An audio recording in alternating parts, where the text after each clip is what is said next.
Bonjour and welcome everybody at this fourth panel this afternoon at the CARS PRI conference of 2021. It is my pleasure this afternoon to introduce you the presenter. We'll be talking to you about autonomous vehicle and vehicular technology. Where are we yet? Are we there yet? Sorry, and where are we now? It is my pleasure now to introduce you Brenda Ricklin. She's a researcher in occupational therapy and professor at University of McMaster. She'll introduce you.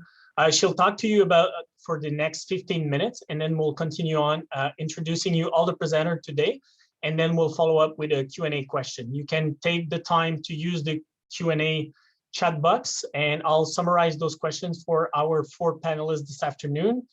Thank you, Brenda.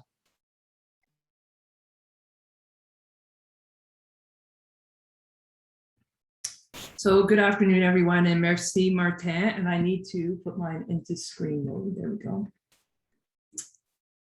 Merci, Martin. It's wonderful to be with all of you. And as Martin said, I'm a professor of occupational therapy. And some of you might be wondering, or not, why an occupational therapist would be leading off the discussion today about autonomous vehicles and advanced vehicle technology and the potential impact on older drivers. So with my clinical training, I bring an occupational lens.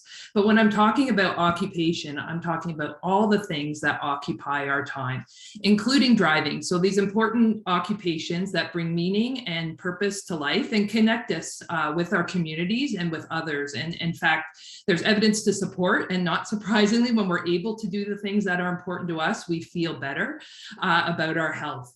Our profession has been around for over 100 years, and we plan to be around for 100 more as things continue to evolve, particularly in these challenging circumstances. So as I said, being able to drive is an important occupation across the lifespan. People will describe it in our research, not surprisingly, particularly amongst older drivers, because many of our communities in North America and beyond are really constructed around the automobile. So one of our participants and research partners, Larry, can tell you every vehicle he's owned, and there he is talking to my former PhD student, Rahina, but he can tell you every vehicle he's owned since he started driving. And in fact, that's his grandson playing with a replica, a smaller replica of his car, and I'll talk about that at the very end. But so we do pass this on to generations. The car continues to have an important role in our lives and in our identity. So as occupational therapists, and sometimes our approach really resonates with human factor specialists, because we do look at that person, environment, occupation, or task combination, and really thinking about how all of these elements combine to help us perform the activities like driving that are important to us. Of course, these change across the lifespan, and there you see Larry again, because as we know, aging is also a dynamic process. And so problems that we experience with performing our activities aren't always ameliorated by changing the person or improving the person. We do need to think about the environment as having a central role, and not surprisingly, the vehicle, the roadway, weather, we can go on and on, policies, which has been an important discussion here at CARS, but all influence and are all part of the environment. So what we want to do as occupational therapists, gerontologists, policymakers, caring citizens is really optimize function and optimize people's ability to do the things that are important to them across the lifespan. So over the next few minutes, I'm going to talk about some of my early work as a researcher, which focused on the use of navigation technology. So I'll go a little ways back and then circle back through to today in terms of some of the research where I'm looking at mobility more broadly with an interdisciplinary team. But we do want to think about, with occupations and the things we do, big surprise, we have longstanding habits and routines. And so perhaps we're having to unlearn and relearn different ways of doing things. So some of my earliest work was actually resulted from an interdisciplinary network that I was a part of, as well as Martin and many other trainees at that time, which was called Auto 21, which brought together engineers, human factors, kinesiologists, et cetera, together around the automobile. And it wasn't just about vulnerable road users, it also looked at just the design of the automobile emissions. It was really tackled a range of issues. So it was a discussion and a visit with to Dr. Jeff Caird's laboratory at the University of Calgary, again, a human factors focus. And at that time, he had an advanced simulator. And we talked about some of the, the challenging tasks we have to do every day when we're driving, and navigating unfamiliar areas is one of those tasks, and how navigation might impact that. But one thing that during our discussion we talked about, and it was through discussion with others and as occupational therapists really interested in, interviewing, observation, as well as some of that standardized questionnaires and approaches. But all that to say, we know that people don't often drive by themselves, that it is a co-performing activity or occupation. So looking at how in-vehicle technology might influence that interaction, and then how do older drivers and passengers interact when learning to use an in-vehicle navigation device. So through the study, I did look more closely at the transactions that would happen, and started to look again at just thinking about past experiences with technology amongst older drivers and passengers, how that might influence the uptake and use of technology like navigation technology, thinking about where we use this type of technology. And so really coming out of the PhD, lots more questions than answers, and just the complexity of thinking about the way we do things and how we do them, and how technology being inserted into that equation needs to be thought about. Was using an early Garmin at that point in time, and we know our vehicles have changed as well as technology. So during this time, I also became a full-time faculty member at McMaster, where I joined the Can Drive cohort study of older drivers, where we tracked the health and driving patterns of older drivers for 7 years across 7 sites. And there was a little GPS device that was inserted into the OBD port, or the onboard diagnostics port on a vehicle. And that's an animation of that. But what we were able to do is track all the trips nearly 1,000 drivers were making. We have terabytes of data, and we can actually go right down to an individual. We could go right down to an individual trip. And this is obviously a bird's eye view using Google Maps. And for Canadians in the audience, we know Tim Hortons is an important destination for many. And we know our participant went there, but we weren't at that point in time as interested in where people were going. We also didn't ask about makes and models, or we asked about makes and models of cars. The vehicle had to be 1996 or newer in order to participate in the study. But, and that just even tells you when we think about 2021 and how much vehicles have changed. But all of that to say that our aim was to develop a clinical decision-making tool around medical fitness to drive. So to develop some of those predictors of changing vehicles. But there were a couple surprises when we were, and stay tuned for that study. But there were a couple surprises with the study. People were driving during snow, during rain, just the amount of driving that was happening, and that's not a surprise to any of us. But also that people changed their vehicles, that they were buying and leasing vehicles, and of course we had to change that device in their car. So that was something. And then this idea that people actually wanted feedback on their driving, and that surprised us as well. And I'll come back to that point a little bit later. So concurrent with leading the Can Drive site, I continued to pursue a focus on the transaction of automated vehicle the transaction of the person vehicle environment, and trying to understand what was influencing purchase decisions at that point in time. We did look at the Can Drive study in terms of the make and model of the car, but as I mentioned, we did not ask about in-vehicle technology at that point. And in fact, there's been a study now that sort of mirrors the Can Drive study in the US called the Long Road study. And they've found that 57% of their, as of 2017, when they analyzed their data, that 57% of their older drivers have at least one AVT in their car. So more to come on that. But I did circle back to in-vehicle technology, working with some social scientists here at McMaster.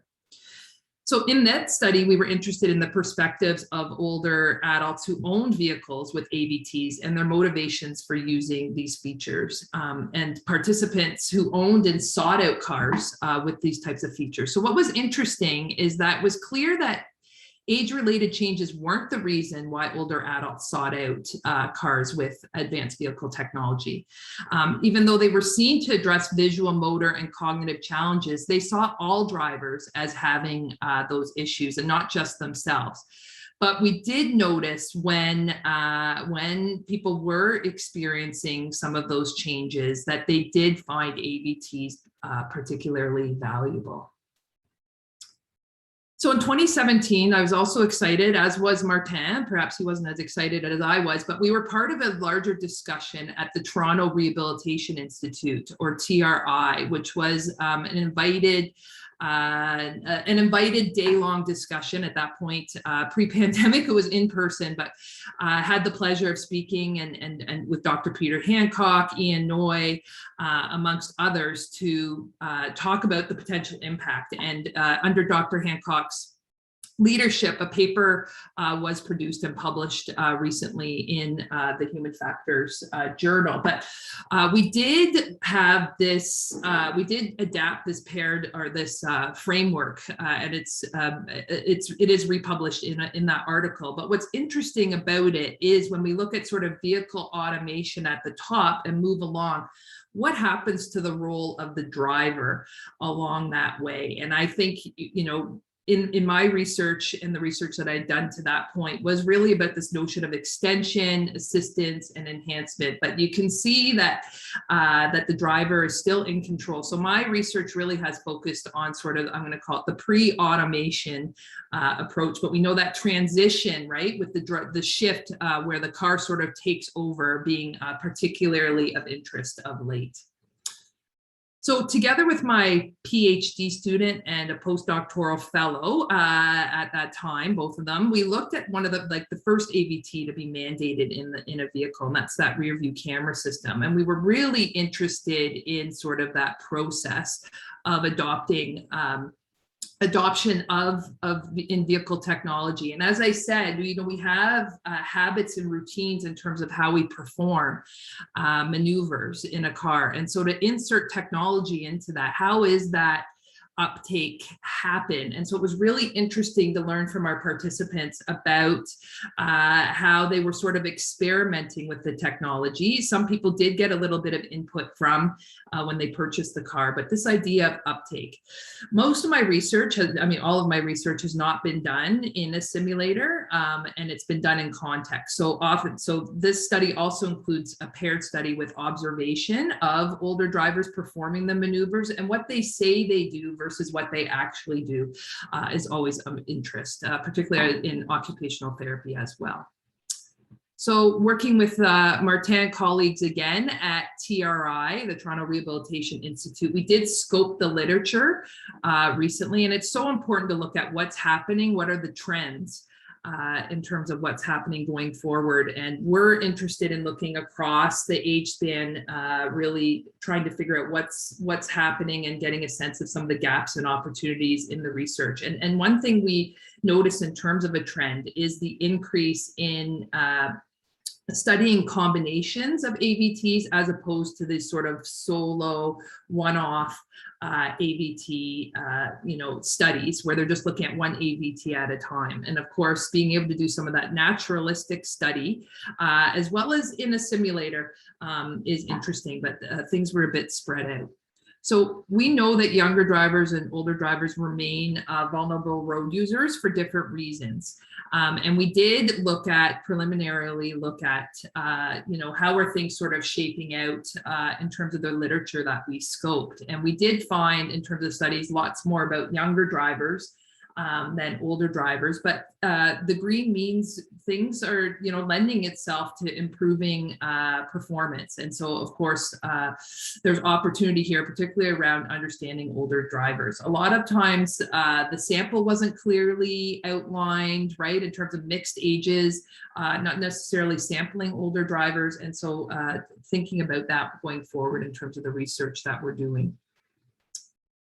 So looking ahead as I close this presentation is really thinking about how do we leverage people's driving, and working with occupational therapists are involved oftentimes when medical fitness to drive is questioned, but thinking earlier about how do we support people to be mobile beyond walking, but getting out in their community, and driving remains a way to do that. So using GoPro cameras, other technology to be able to observe participants in their own cars, in their own neighborhoods, I think is really important. So we talk about personalized medicine, but we know that our participants are also interested in personalized feedback on their performance. So being able to have that kind of, provide that kind of input is important.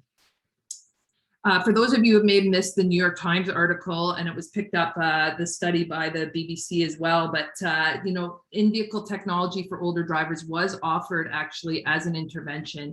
And this article was based on a study just out this week about early signals of dementia, right? And looking just like we did at the driving patterns, and are there signals, not surprisingly, changing habits, or that are indicators of early changes that might be signals that dementia is oncoming. And in-vehicle technology was named in this article as a potential intervention, not a cure, but the idea of extending our ability to drive.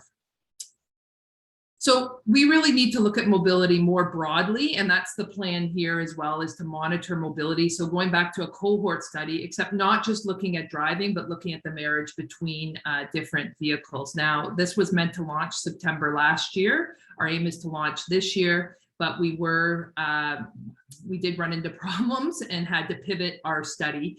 And you're getting a trend with me, aiming to write things up and share and disseminate our information. So early lessons from pivoting our large scale project to be able to continue on, even though we're in the midst of a pandemic. So this is a picture of Larry's garage, and in fact, you'll recognize the 1911 Model T and his 2021 Mercedes. And the thing is, we know the vehicle has changed. So Larry and his brother worked on this 1911 Model T, but Larry just texted me the other day that he's got his new 2021 Mercedes with all the bells and whistles in his car. And I think while we remember the car is evolving, so is Larry, and so that person vehicle driving fit becomes really critical. And I'm looking forward to continuing the discussion following presentations of my colleagues. Thanks very much. Thank you, Brenda, for that insightful presentation on the implication of technologies, their role in terms of maintaining mobility, and that work that can be done hand in hand with occupational therapists for preventing and promoting road safety. It is now my pleasure to introduce you Alain Areal, who's the General Director of PRP Portugal and first President of Prévention Routière Internationale. Sorry, Alain.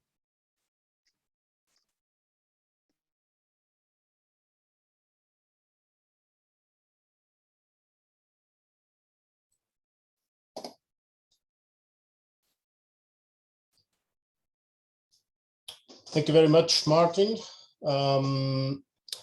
Good afternoon, everybody. I'd like to share with you or give you a short overview of the deployment of automatic vehicles in Europe, but also the perspective for the future. Starting the Europe as a strategy division for automated mobility that wants to become a world leader in the deployment, making the transport safer, cleaner, and cheaper, and more accessible for everyone, is more inclusive. This also has some objectives that are related with road safety strategies and objectives. That means to reach the Vision Zero by 2050. And also this vision for connected and automated mobility is related with other strategies that reducing the harmful emissions for transport and also reducing congestions. But what is Commission doing? It's doing a lot of activities and like developing policies, roadmaps, strategies, and a big fight for developing standards at the European level. Of course, a lot of countries are also having its own strategies, all their own roadmaps and policies, but the European Union has a big role here in standardizing in order to accelerate the deployment of these kind of vehicles. but is also funding research and innovation projects, support actions, and also infrastructure pilots. So one of the main issues it goes for the legislation at the European level, harmonization, standardization of the legislation in order to make a deployment at a cross-border at European level. So one of the actions that I'd like to highlight it here, it's a support action that's funded by the European Commission that actually wants to build a consensus across all the stakeholders to promote sound harmonized deployment of connected and cooperative automated driving in Europe and also outside of Europe. This is a platform that gathers a lot of stakeholders for different thematic areas, different kind of consortiums, road operators, fleet operators, road authorities, and so on, that working together in order to make a standardized deployment of these automatic vehicles, not just in Europe, but also worldwide. They also, in these platforms, research and innovation priorities are defined. But on this platform, you can find all the information that you need to have a broad overview of the situation of the automated vehicles in Europe, but also worldwide. It gathers strategies, policies, roadmaps, methodology, delivers from projects, and this is a huge repository for those ones that didn't have didn't know this platform. And you can find on this website all the information that I invite you to collect more information that I'll give here in this presentation. So I will just talk about some thematic areas that are under development, under discussion, and under research initiatives around Europe. Concerning regulations, the main objective of the EU is to create regulations that accommodate different kind of solutions, but also don't create barriers to the deployment and development of the automated vehicles. Some issues that are here related is concerning with the liability, the transition from the liability from the drivers for the operators or for the road authorities. We don't know because we cannot predict with such accuracy the future scenarios, but also concerns about the data, concern about the collecting data, sharing data, or data protections. Of course, the regulation of include the type approval for vehicles in Europe at this time, only level 2 automated vehicles are approval, otherwise the other ones or the other levels are not. Other discussions that is coming now and start discussing is what kind of training the users or drivers will have in the future for these new kind of vehicles. In terms of socioeconomic assessments and sustainability, the objective is to make a sustainability, mobility, transport system. And of course, for that, the limited studies that we have in control environments and simulations on are not enough to make that kind of assessment. And we need to have large scale also projects with common methodologies and tools that give us an overview of the real impacts of socioeconomic impacts in terms of the implementation, this change in the transport system. Concerning safety validation, this is a big issue. Of course, we need to guarantee that the safety of the system. And to do that, we need to guarantee that all the components, all the systems, all the softwares are validated and tested with a methodology that can guarantee the trust and the reliable system of transports. And of course, the criteria should be determined for different kind of environments, different kind of scenarios. They will simulate, it will be on open roads or be confined environments and so on. We also key performance indicators will be necessary to quantify these kind of evaluations. Another concerns about software updates or the software certifications are also under discussion in Europe in the different kind of consortiums and work groups that work in this field. Concerning using awareness and social acceptance and driver trainings and ethics, we know that also the acceptance of these kind of vehicles is crucial for the success of the implementations. So we know that this kind, the news that came normally with this kind of tests creates some uncertainty and not real trust on the system. So this must be explained, must be informed, all the people must be informed about what we are doing, what are the roles of each player on this, if it's the driver, the road operators, but also the liabilities of each player should be clearly set up in order to create safe and trust in the system.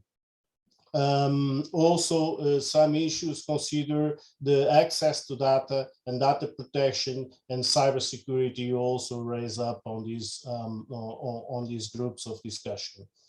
Concerning digital and physical infrastructure, there is some issues, some challenges to make more efficient transport system with a real reliable but updated infrastructure, and to uniform and standardize marks and sign physical infrastructure is crucial for deployment, but also the challenge in digital maps and what kind of information that digital maps will have, different kind of layers, if they have a road worker information, weather conditions, but also information considering other vehicles or infrastructure that will be connected, the different kind of vehicles should be guaranteed. Concerning in-vehicles technology, there is a big effort in order to harmonize the harmonization of operational domains, so where the vehicles will operate and the characteristics and functionalities of these domains. And of course, all the technology that support the vehicles to interact with these domains and guarantee the safety and reliable transport systems. The standardization of the interfaces in the vehicle to connect with other vehicles, to connect with the infrastructure, to connect with other road users is crucial. It's also a challenge at the moment. Concerning big data, the biggest challenge is the sharing model and the frameworks. Of course, private security and trust in the respect of legal constraints and payment of the access to these data, it will be also a challenge. The data came from different kind of sources. There are sensitive data. Who will storage this data, will have access, what is the relevant data that will be needed to perform specific activity. This is all questions that are over the table and under discussion. And of course, the investments in develop artificial intelligence techniques and data storage and maintenance of these big data, it's also an important issue. Concerning new mobility services, we don't know what will be the model in the future, but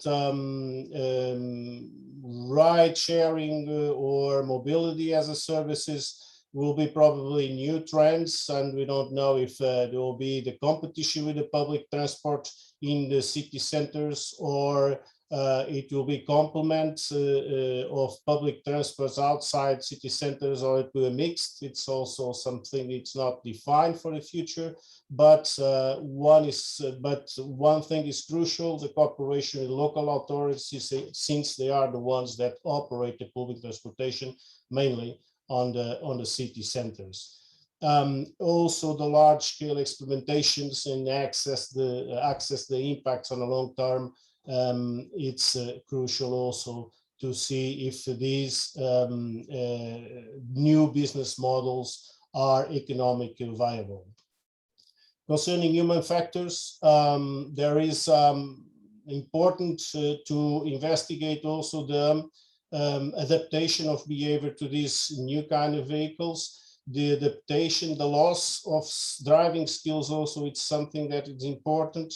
and also the development of the human-machine interfaces, designs, and studies that guarantee that all age groups and all groups of users will be safe on these and be able to interact on these on a different levels of automation. That is also an important time. But the main challenge here is to how to control the engagement and disengagement of the control of the vehicle and the transition of control of the vehicle for the user or the driver for the machine. In terms of connectivity, this is also a crucial point. It must be available everywhere and always. And the connectivity requirements for automatic mobility, must be clear, defined in order to promote the interaction of vehicles to all the other systems. In terms of EU, there is also cross-border corridors with 5G and Wi-Fi hybrid connective solutions that are implemented in order to make large-scale pilots. Concerning deployment and production and industrialization, this is also the future would be invested in large-scale pilots, not just in level 3, but also level 4 pilot programs in highways and urban environments. And also it's important the homologation of the system and components as also the costs of these. So I would like also to share with you the scenarios that were predicted in a project that were made in Europe. That predicted these two kind of scenarios, 4 scenarios. One is short-term scenarios. This is the right 2025 right now, and where there is no significant changes for the actual situation. We have here probably dissemination of the actual technology with no big differences in the short term. But in the long-term scenarios, we have 2 scenarios with shared mobility. The main difference here, it's one is market operated with fleet of shared automated vehicles, more managed by private organizations, and another one, it's the control of the system will be by the authority, but a public and private collaboration. What we'll have in the long-term scenarios that are for 2035, in these 2 shared scenarios, or in the 4th scenario also, we'll have a mature level 4 of automation in vehicles with penetration of 50%.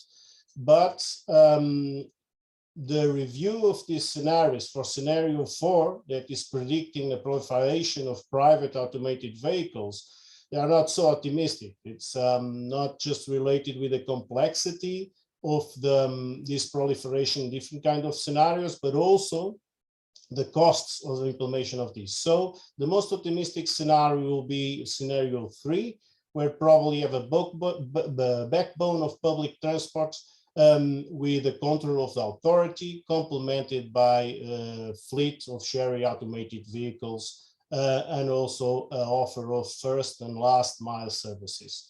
Just to conclude, just give you an overview that the approach is the ecosystem, looking for infrastructure, users, and vehicles. Safety is the main issue, and if we need to define the trends, I would say harmonization, cooperation, testing, validation, and assessment are the trends now in the European Union for deployment of automated vehicles. Thank you very much for your attention. It's my last slide. Thank you. Obrigado, Monsieur Areal. So this was a really interesting presentation regarding more what we consider the politics side and legislation side of automotive technologies and their deployment and their impact on road safety. It is now my pleasure to introduce you, researcher Brian Rimmer. He's a research scientist at the MIT Center for Transportation and Logistics and AgeLab, located in Cambridge, New England, USA. Brian. Thank you, Martin. I'm glad to speak with everybody today. We're going to talk a little bit about the human factors challenges related to AVs and vehicle technology in general as part of the discussion today. A number of years ago, about a decade ago, we began to do some work initially for the AAA Foundation for Traffic Safety here in the US in identifying that our projections of vehicle safety technology and advanced vehicle technologies and the impact they will have on safety never seem to be directly related to the real world crash benefits that we observe in real life driving. And began to ask the question, why are systems often less effective than we project? And very much, we can think about the foundations of lane departure warning systems as a great illustration here. Lane departure warning systems were hailed as a major safety breakthrough. We're going to mitigate fatalities on the road, but we never really saw benefit from them. And like braking systems, the same thing. Electronic stability control there really began to show us the real world benefit differences.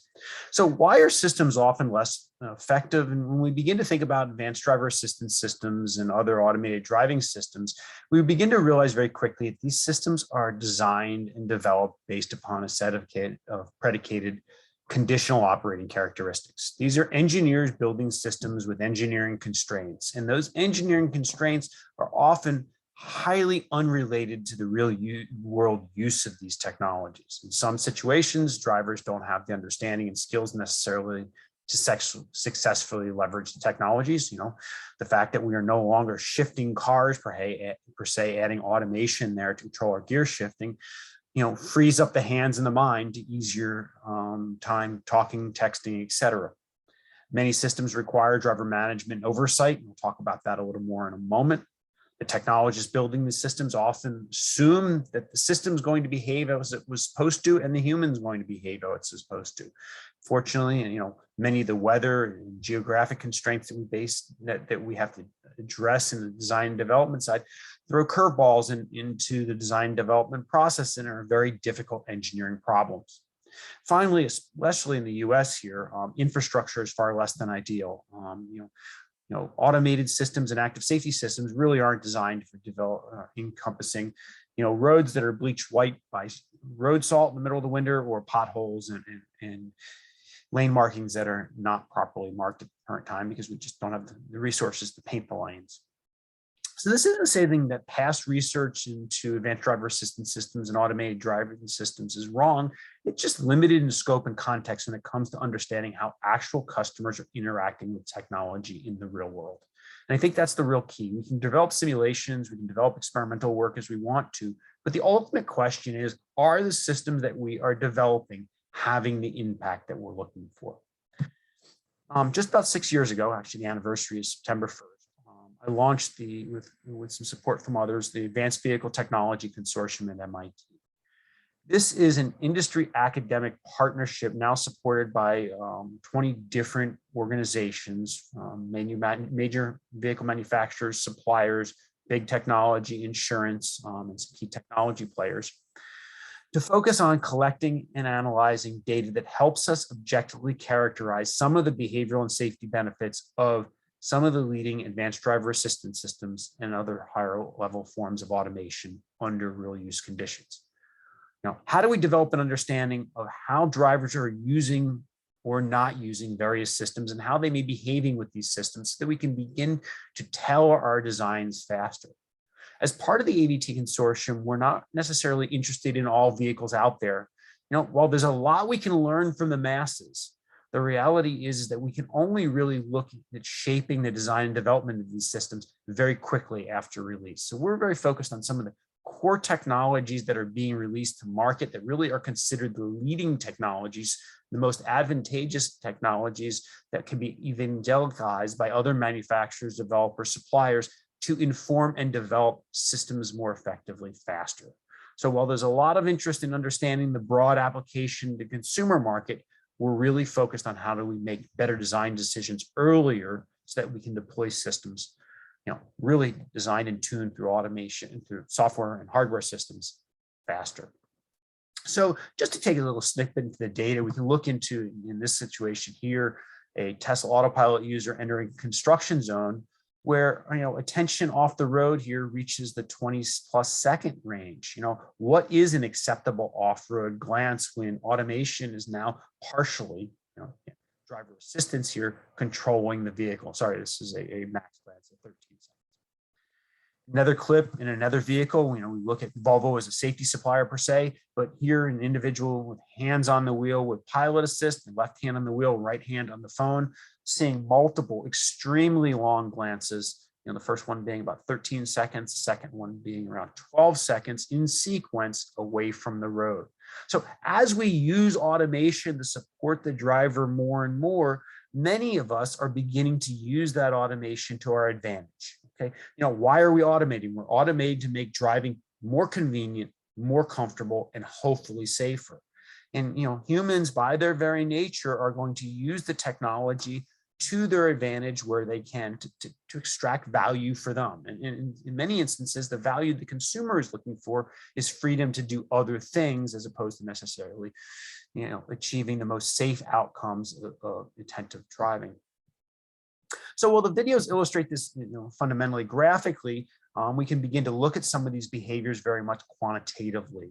Paper that a postdoc in the lab, Alberto Mirando, and a colleague of mine, Penina Gershon, led, it was out last year in the Automated Auto UI conference, really shows the attentional patterns with autopilot around the transitions of control, where the human is deciding to drive again.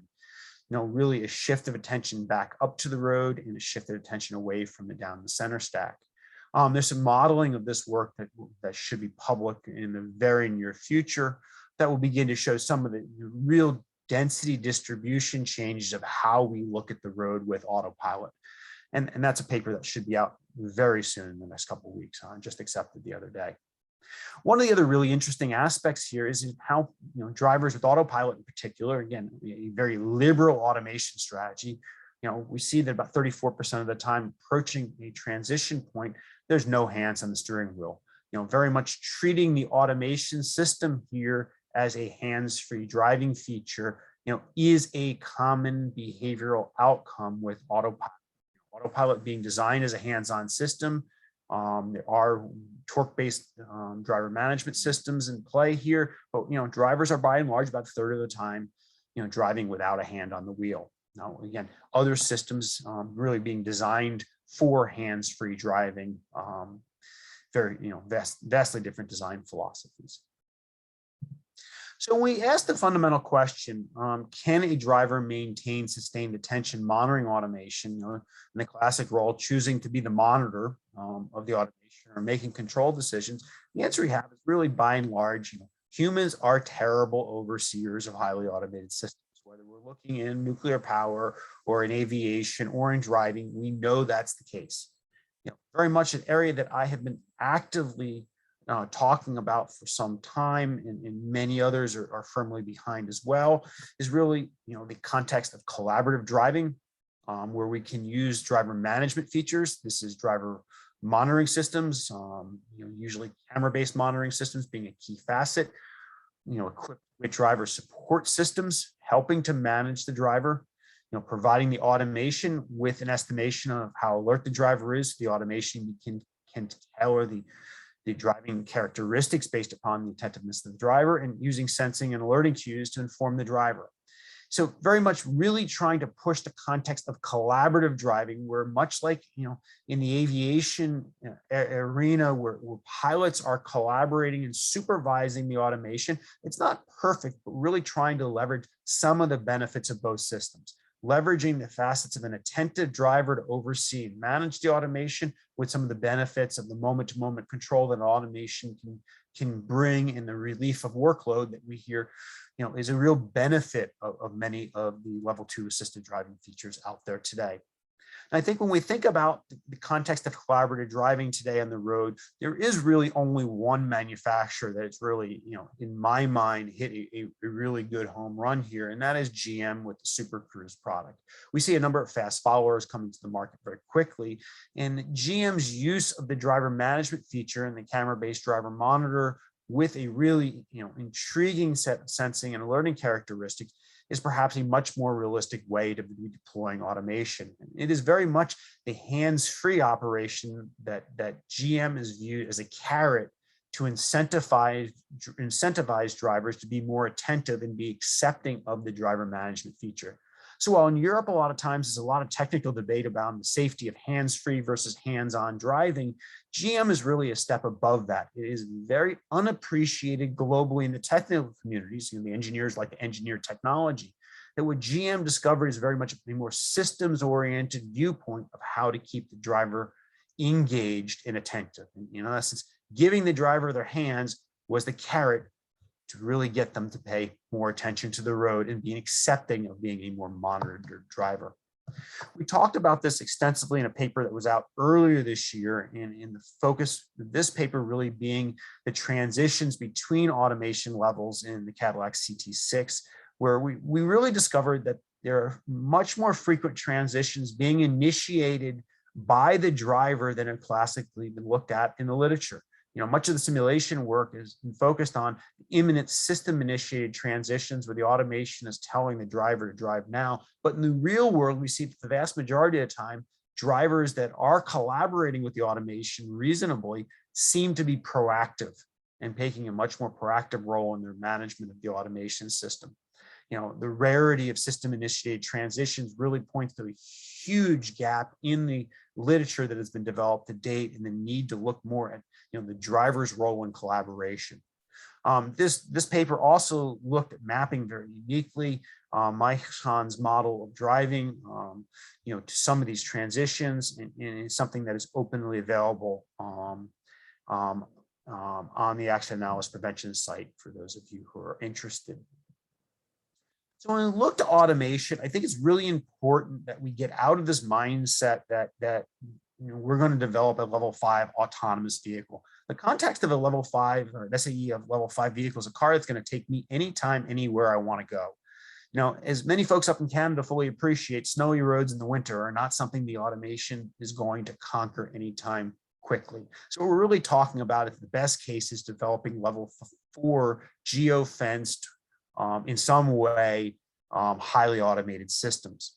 Now, in that context, there is going to be an enormous amount of area for the next several decades, if not the best part of a century, where drivers are going to drive predominantly the traditional way with the assistance of various levels of automation.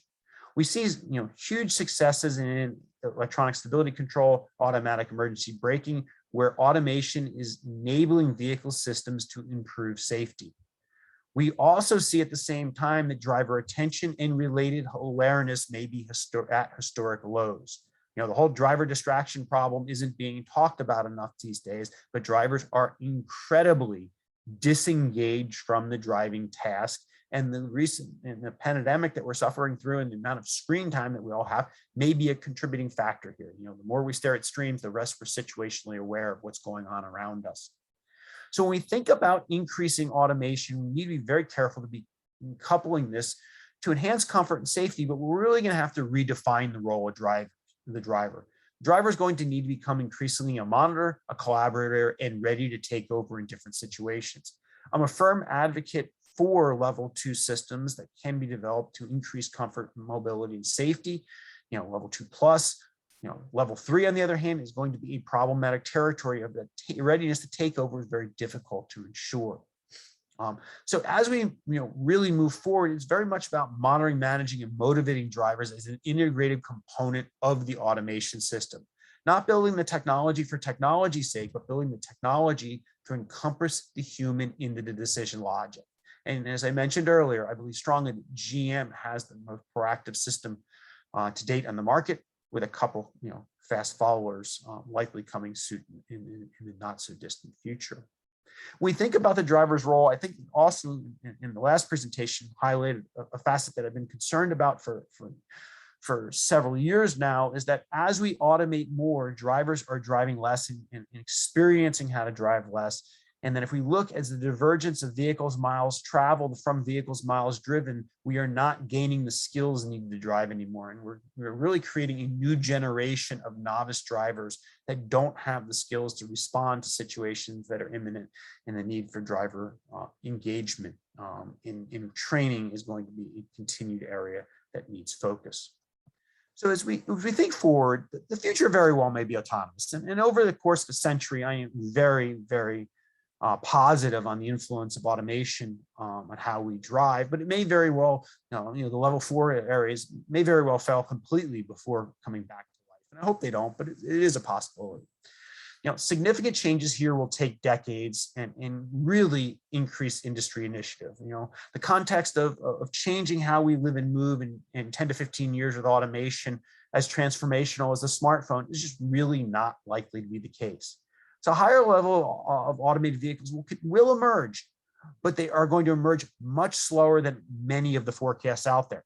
And by and large, that's a combination of technology limitations and the business cases don't exist.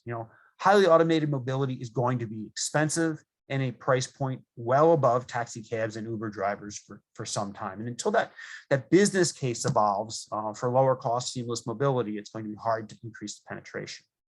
Managing consumer expectations will continue to be critical in an evolving market. The context of full self-driving and the hyper overinflation of characteristics of automation systems that Tesla's been responsible are quite problematic. We need well-conceived policy and industry collaboration to ensure appropriate standardization. The private sector really understands in the context of engineering teams the capabilities and limitations of this technology. The public sector very much needs to help ensure paving the roads and ensuring everybody's moving in a reasonable direction. And as I talked about in a TEDx talk about 3 years ago, there's really more that needs to be done here, that we need to be thinking more around the safety of driverless cars than the technology itself. When we look forward, it's really all about human-centered engineering. It's really about the role of the operator for now, and at some point the passenger and the ecosystem.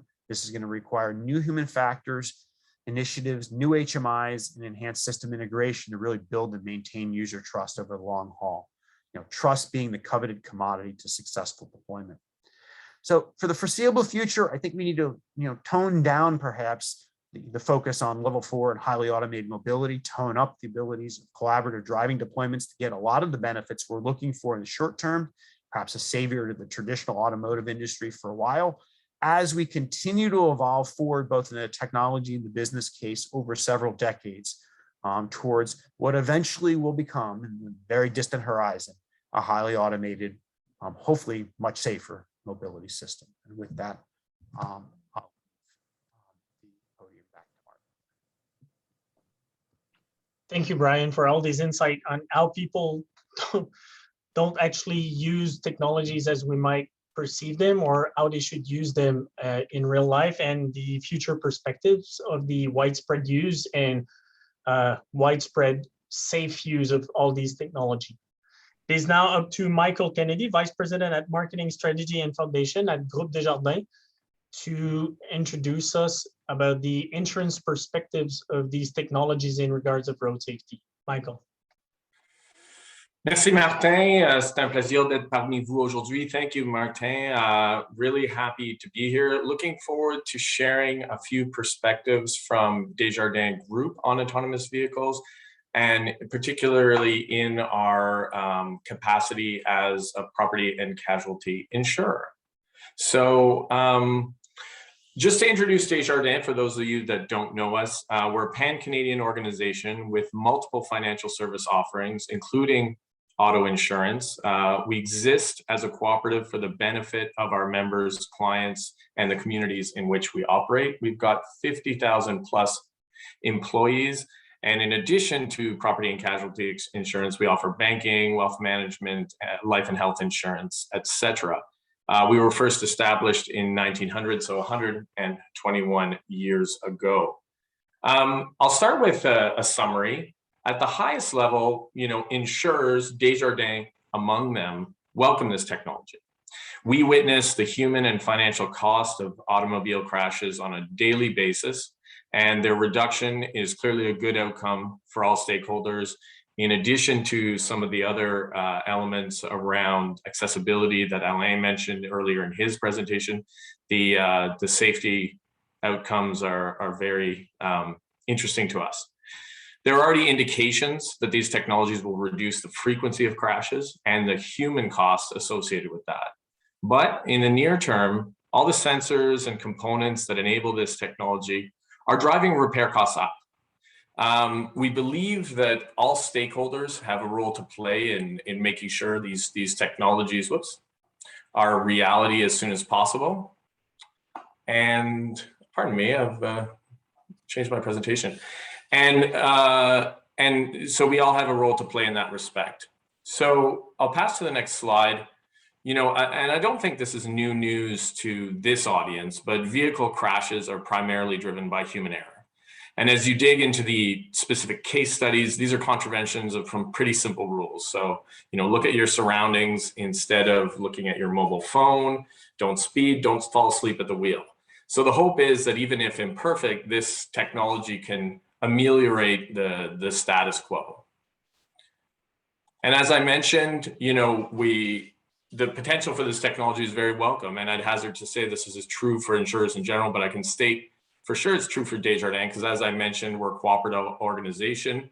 And our purpose is to enrich the lives of people and communities, do what's right for our members and clients and those around them. So safety is important, and we've invested in that.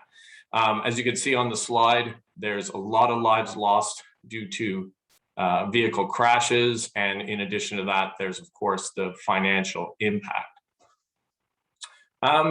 So the data is preliminary, but you know, and autonomous vehicles won't appear as a binary phenomenon as Brian was alluding to, you know, where one day it's nothing and the next day it's fully automated. But there's a continuum of autonomy, and the technology is being rolled out progressively. Already some of these technologies are making a difference in the crash frequency for vehicles in which they're installed. We think about auto brake, which takes control and imposes braking. You know, we see reduced property damage frequency and bodily injury based on some of this US data. But there's a secondary effect that's negative.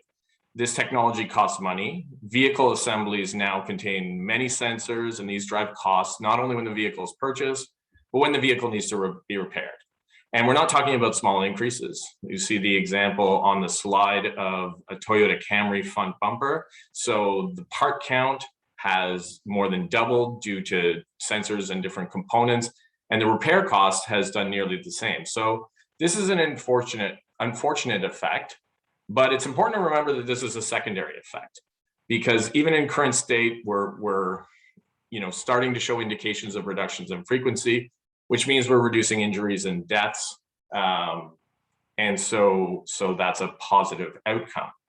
Now, if we look at the kind of net impact, when you take you know, frequency of accidents and severity, and in this case, we're talking about financial severity of the accidents, you know, for now, you know, the impact on frequency isn't material.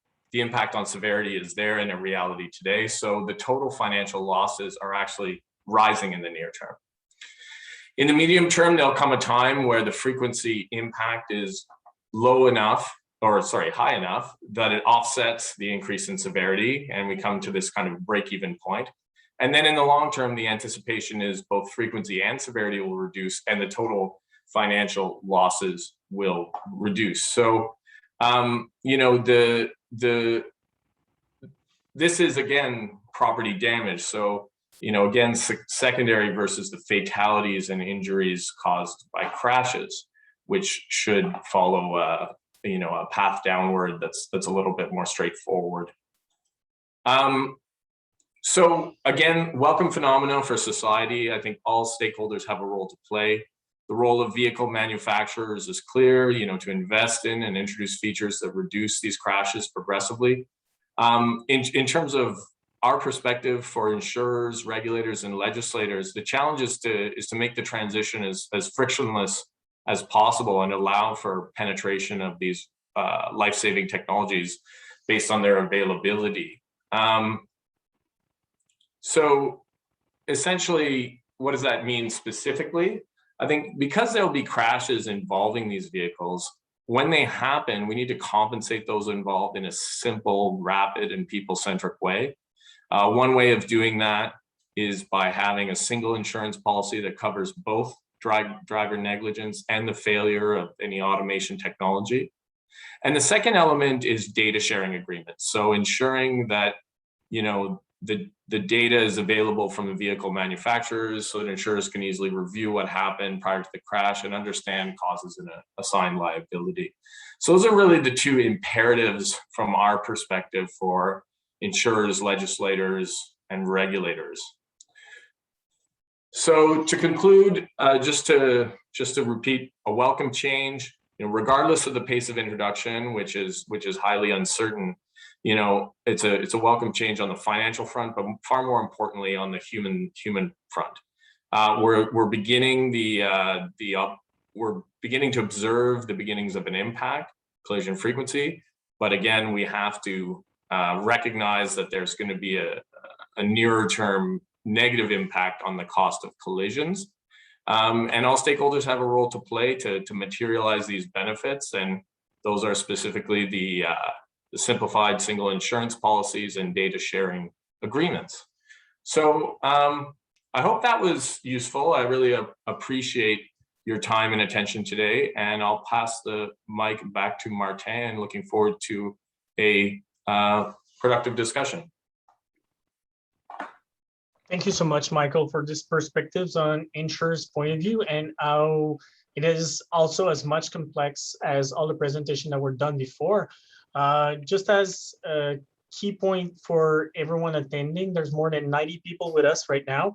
You can write your question in the Q&A section if you have either a specific question for Brian, Alain, Brenda, or Michael. We do have one here. Michael, what are your expectations regarding the sharing of data? We've seen multiple times the data from the Institute of Insurance of Highway Safety, IIHS. I never call it by his full name. The reason why. How can we, or how could we envision such an institute abroad Canada, which would be super exciting for us as researcher, but we would like to have your point of view on this, and how could that be made feasible? So just so I understand the question, you're saying the establishment of that type of body, or the sharing of the data by the OEMs, or just the sharing of the data in general that could lead to such a body of research like the IIHS, but just the sharing of data in general for Canada?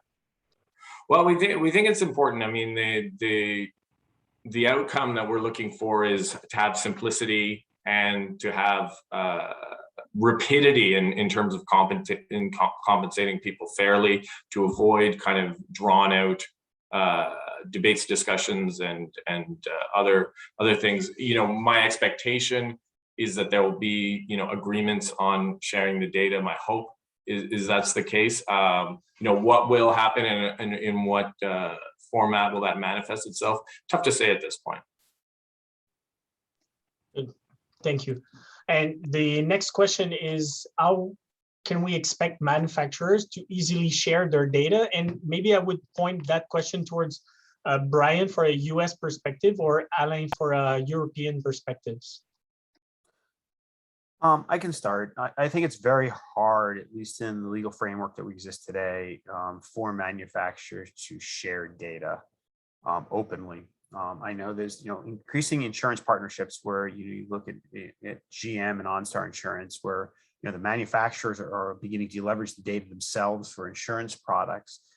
But the amount of data that exists on a car, you know, is very much approaching what's in the hand of your smartphone.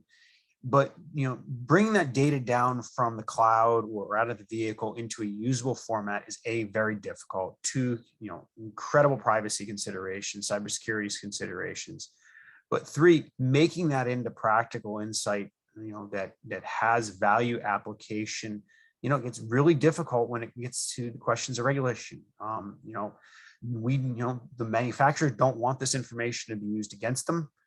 They don't benchmark it well enough. They don't even know how to use it well enough themselves in many situations. So that's why, when we look at ADT in particular, and Michael, you really echoed the need for some of the data that we've been collecting over the last couple of years. We're really talking about leveraging, what exists in the car where we can, that, that you don't even have the engineering specifics for, because it's not an engineer you can talk to. It's an engineering team that would be required to really understand what this data component means. With some of, as Brenda's used, GPS, and related geopositioning information and camera imagery to recreate some of this after the fact. We can't compare GMs, Fords, and Toyotas together so easily. Even such a simple thing as looking at speed as it is represented in the vehicle itself is not directly comparable across platforms. We've seen that in some of our studies and some of the ones you actually have been involved with when you spent time at MIT as well. So it's, it's very, very difficult how to use this data in a vanilla form. Thank you, Brian. And Alain, would you add something to add towards Brian's comments? Yeah, I fully agree with Brian. I would like just to probably add that the amount of data, it's completely unbelievable, and to decide what is the relevant data for each proposal, for each activity, it's very, very difficult, and it's a big challenge. Otherwise, we cannot forget also the sensitive data that influence of the competition and economic, I would say, differentiation in the market of this one. Is a lot of issues that coming from different parts with different formats, with different systems, and so on. Imagine all this is completely, it's just solved with a big understanding with all players and stakeholders. How to reach this, I have no idea. I think it will be needed a lot of research and a lot of meetings, and at a high level, medium researchers, technical, a lot of. It's probably the big challenge, the biggest challenge in this process. And Martin, I can add, and this is one of the reasons that most of the data is dumped right now. If you look at imagery dating out of a Ford perception system in a car, Tesla may bring a little about that back for training purposes, but the rest of the industry is primarily dumping most of it. There's no place to store all of this. I mean, well, we're not talking about terabytes. We're talking about, multiple petabytes, for single drivers over the lifetime of a vehicle. So if we look, very quickly to the smartphone world, and like Google and Apple, for instance, we each generate an enormous amount of data each day in the use of our phones. Some enormous percentages, 99.99 something is being dumped. And we're keeping just slight metadata we can to tailor our capacities to use and enhance algorithms over time. And I think that's where the industry is going to move a lot more over time. Good. Thank you, Alain and Brian, for your response. And I'm going to move forward towards the next question that has been asked is, we say that full automation, and Brian, you've mentioned it, but I think that everyone mentioned it as well, is that it will take several decades to be implemented. That's quite a difference from what was said 10 years ago. And I can remember when I joined MIT Lab in 2013, they were proudly announcing with blows and whistles that it would be in 2020. We're now in 2021, and we're now announcing these vehicles. And Alain made a good presentation with the European perspective that it might be up to 2035. So it's a pushback from 15 years from now. So the person is asking you if that perspective you've shared with us is that, I know it's not your sole perspective, because I know people share that perspective, but are we getting close to it, or are we just, and I could use the word lost, are we just lost thinking about going full automation, or will that be the new normal? Let's make a comparison here with COVID. So Martin, and I think you're directing some of this to me in particular, is that, and when you were in the lab in 2013, you probably heard me talking about this was a lot further than everybody want to talk about. And I think it remains a lot further out there. So I think that if you look at some of the mainstay out there, and let's go to Argo's partnership with Ford and Lyft that was just announced. And you read the tea leaves of that, it's 1,000 cars over the next 5 years.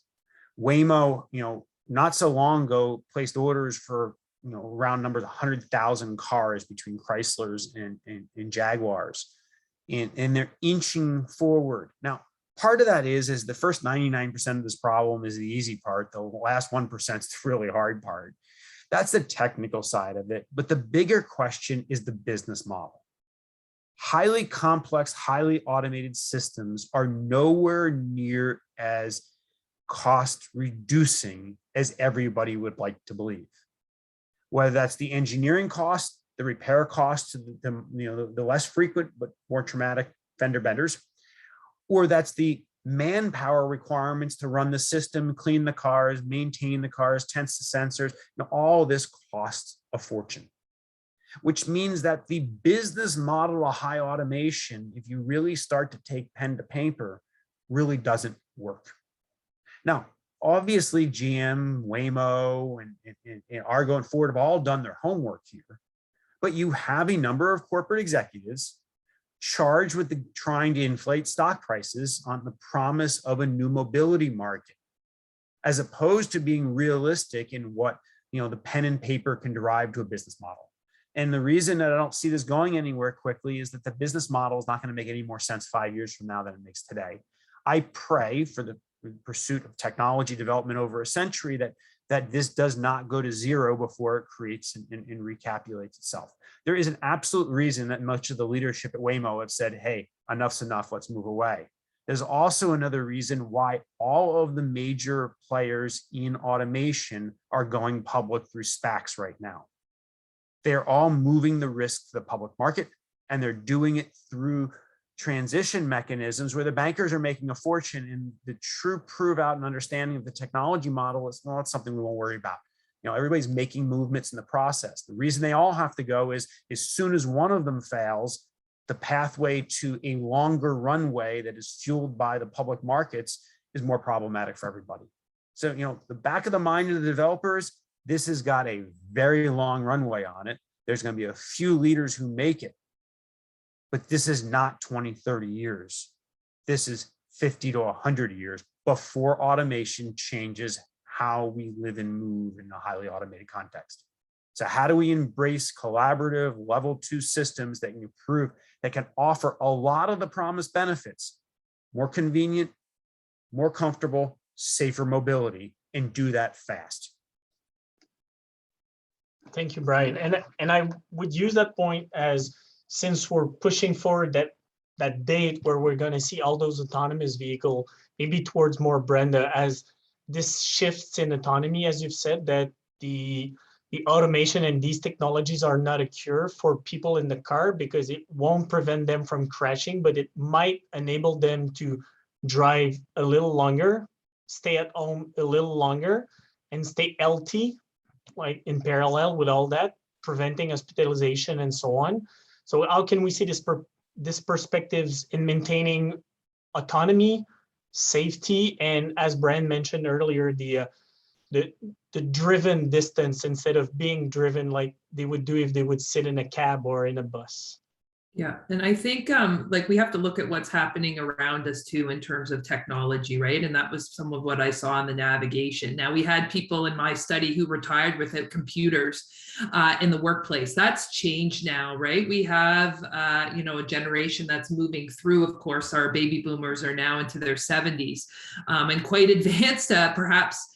COVID has moved us along in that respect, comfortable with Zoom and other things, but there will always be a segment that does not pick up. And I think that's somebody making that comment, Ryan, in that second, saying that, not everybody's going to turn to autonomous cars. And of course, Brian, we know that we're going to have multiple kinds of cars on the roadway at the same time, right? You're going to have this mix of vehicle technology. And if we add that to, differences amongst drivers, my goodness, our circles get very complex very quickly from a human factors perspective. But I think, as we said, this, in that New York Times article is interesting based on a smaller study looking at Alzheimer's disease. And I was just speaking with a colleague here who's part of a longitudinal study, and we're always looking for these biomarkers, right? And these and it's our everyday behaviors that gives us clues. And the car being an opportunity, a behavior, a way we do things over and over and over again, that may give us some information and some health information that spills over. Of course, when I read the New York Times comment section, which we sometimes do, that people having the concern about insurers, right? About hospital insurance in particular in the US, and the negative consequences of predicting potential health, health outcomes and behavior outcomes just from